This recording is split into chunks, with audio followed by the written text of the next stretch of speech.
Alors, on va aller très rapidement sur la politique. Il y a le dialogue politique. Actimite la nécessité, il y a une plateforme pour assurer la transparence au niveau du processus électoral. Est-ce qu'aujourd'hui, il faut que ben acte rek lañ mën poser pour transparence mu jox une autorité indépendante la gestion des élections. waaw man dama jàpp ni xel mënul nangu en tout cas nit bokk ci xeex bi ba pare nekk en même temps arbitre bi. loolu xel mënu koo nangu dëgg yàlla ay nit kese lañu surtout nag contexte bi ñu nekk nga xam ne li ma ko waxee rek juróom ñi benn at yi weesu ñoom def nañ fi yoo xam ne leer na la ni suñu ñàkkee nguur gi 2019 dina métti ku mel Aly Ngouille Ndiaye nga xam ne li xew ci pétrole bi moom la li xew ci mine yi moom la mënul organiser élection mu jaar yoon Sénégal moo ëpp sax intérêt Macky Sall ñoom ñu toog fi kon li jaadu mooy ay nit suñu amee suñu jàmmarlooy su dee dañuy dem booy ut ku leen atte il faut ñu dem uti keneen koo xam ne dina dal xelu ñaar ñëpp mu àtte mu doon arbitre bi mais mënuñu am àttekat boo xam ne kenn ci ñoom la wala kenn ci ñoom la far kon loolu lu élémentaire la loo xam ne xel mun na ko nangu dans toutes les grandes démocraties doo xam sax kuy organiser élection yi te Sénégal man dafa am dañu naan Sénégal est une grande démocratie mais tey 21e siècle suñu nekkaatee ci débat yi c'est-à-dire Amérique su état élection passée wala France wala c'est-à-dire est-ce que mos nga toog ba ni wax kan mooy organiser élection yi en France doo dégg sax nit ñi wax ci ñu organiser élection bi doo dégg ñu naan ay fraude am na fii wala lii jaar na wala nangam. Voilà, c'est exceptionnel. Mos na am peut-être Amérique parce que loolu c'est lié plus au système électoral avec les grands électeurs, les grands États mais doo dégg ñu contester en réalité ñi organiser élection bi ñun ñu ngi foofu actuellement ba pare ñu ne c'est une grande démocratie Macky Sall su dee wóolu na boppam yaa xay yaa liggéey yaay l'homme de l'émergence yaa def ay immeuble Diamniadio yaa def terre yaa joxe bourse sécurité familiale yaa def xamal lan Sénégal fi mu ne nii développé na Sénégalais kontaan nañu mais utal un organe neutre ne ko defal élection yi mu duma gars yi mu leer nañ kooku warul doon coow man de suñ doon bëre Pape Alé mu leer ma ni maa la mun foofu ku ñu andi arbitre baax na kon loolu benn la ñaareel bi moom dialogue bi mu wax moom si boppam benn moom gëmul dialogue c'est pas un homme de dialogue Macky Sall xamul dialogue c'est un homme de confrontation et toute sa trajectoire wane na ko toute sa trajectoire loolu la mus a xam bi muy nekk PDS li gaa xam nga ku ma doon wax naan c'était l'aile facho du PDS moom moo doon toujours jiitu ne nañu dal ci diw nañu encourager diw moo doon dem lire les rapports de déclassification ci Idrissa Seck et cetera moo doon dem forcer bureau de vote ne damay voter en tant que ministre ñëw yoroo kayit en tant que ministre de la République ñu ne la mu yoroo kayit nga damay voter par force kon kooku c'est pas un homme de dialogue te bi mu yoree réew mi ba léegi gis nga ko tëj ñaata nit la fi tëj songaate limogé radié loolu rek la xam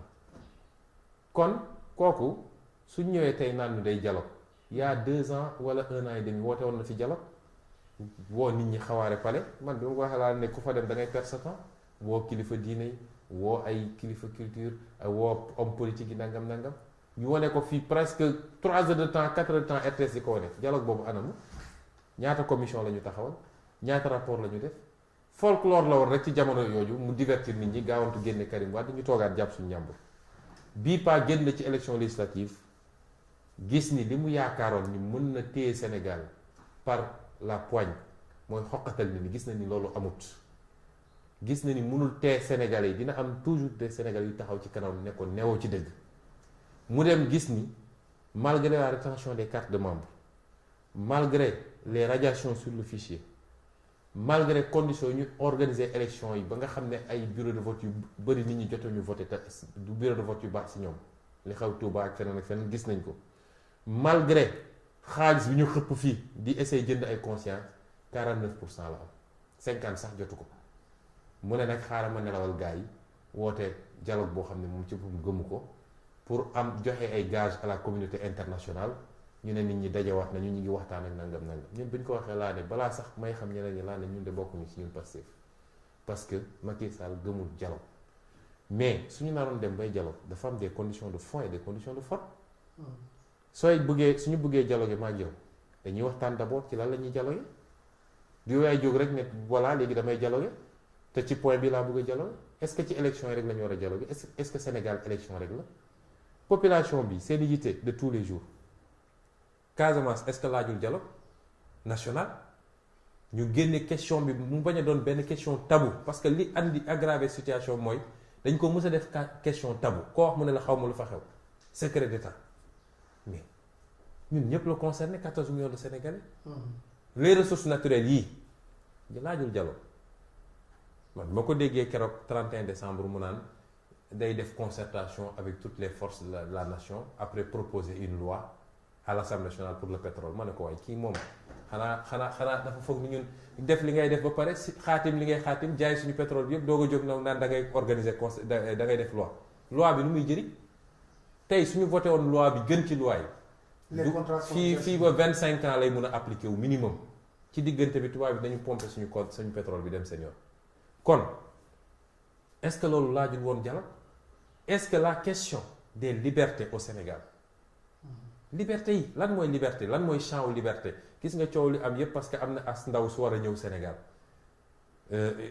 coow lu bari am fi ñenn ñi warul ñëw war naa ñëw gis nga li xew tey kenn mënul organiser massive manifestation Sénégal ñaari manifestation ñett yu ne ñu interdire ko ak ni ñuy persécuter les acteurs politiques loolu laajul dialogue national ñu waxtaan ba yooyu bu mu fi amati donc loolu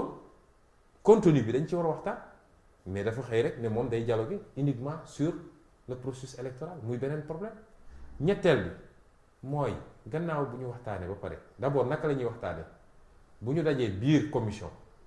naka la ñuy dégg sur un point bien précis par exemple ñu ne caution lan mooy processus naka la ñuy waxtaanee ak lan mooy processus pour ne d'accord nañu nee nañ consensus le consensus ne veut pas dire unanimité ça veut dire que ñi ëpp ànd nañ ci lii mais lan mooy taux buñ ci eggee ñu ne consensus am na ensuite ki war a arbitrer dialogue bi moom moo ko tànnal boppam njëkk na tànn Aly Ngouille Ndiaye gars yi ne d'accord uñu mu dellu si ñëw tànn nit boo xam ne moo ko tànnal boppam consulté wul kenn parce que dafa waroon consulter nit ñi ñëpp ne kii de doy nañu su loolu mënul mu jël ñetti nit trio arbitral moom mu proposé kenn société civile proposé kenn opposition proposé kenn ensuite su loolu yëpp dajee ba ñu ne d'accord nañ ci consensus point bu nekk li la ñu d'accord moom dafa war a jël engagement yi da koy respecter parce que c'est un consensus national de toutes les forces vives de la nation mais su dee dañuy discuter sur 20 questions ñu ne am nañ consensus ñu jox ko mu tànn ci ñaar wala ñett yu ko neex comme ni mu ko defoon ci CNRI yi ci des mu ne ça ne m'intéresse pas mais loolu mooy ban dialogue ça sert à quoi de dialoguer parce que moom benn acteur la ci acteur yépp li ñuy dialoguer c'est pour aller aux élections il sera candidat comme quelqu'un d'autre donc su dee moom mooy candidat mais moom mooy xool ci dialogue bi lu ko intéressé mu ne lii la ñuy def kon jaru ko donc question yëpp la ñu posé sur la table def suñu benn initiative bind ko parce que daf ñu bindoon pour nous inviter ñu bind ko bataaxal tontuwul ne ko ñun nag doo ñu booleeg sénégalais comme quoi ñun ñooy bañ dialogue wala ñun ñooy nitu fit waaye nag jàpp nañ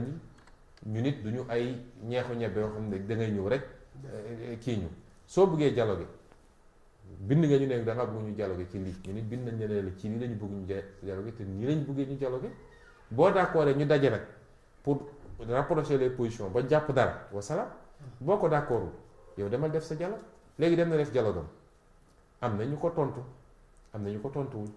su dee opposition bi nag man jàpp naa ni li ëpp doole ci opposition bi demul ci dialogue ba ndax wax dëgg yàlla dialogue goo xam ne groupe Khalifa Sall demu ci groupe PDS demu ci et dans une moindre mesure sax parce que gam nga ma sama bopp ak ñooñu waaye man ñun ñi demuñu ci ñoom Abdoul Mbaye demuñu ci ñeneen ak ñeneen je crois que dialogue boobu soo nee am nga opposition yi am nga ay opposants c'est vrai mais li gën a diis ci opposition demul ci dialogue boobu ban valeur ak ban impact la dialogue boobu mën a am wala résolution te ña fa dem sax bien que ñoo ñu gën a conciliant mais ña fa dem sax ñoom ñëpp a ngi génn benn barki dem Pire génn na keneen ak keneen génn na ñëpp a ngi gedd bàyyi kook dialogue am moom donc defe naa ni balaa ñuy génn dialogue bi ñoom rek a fay des ñoom waa APR ak seen i alliés. Ousmane Sonko maa ngi lay sant di la gërëm ci leeral yu am solo yi nga xam ne ni nga ko ci ponk yu ñu doon waxtaanee di sant di gërëm mbokku téléspectateurs di leen dig daje ci beneen émission incha allah.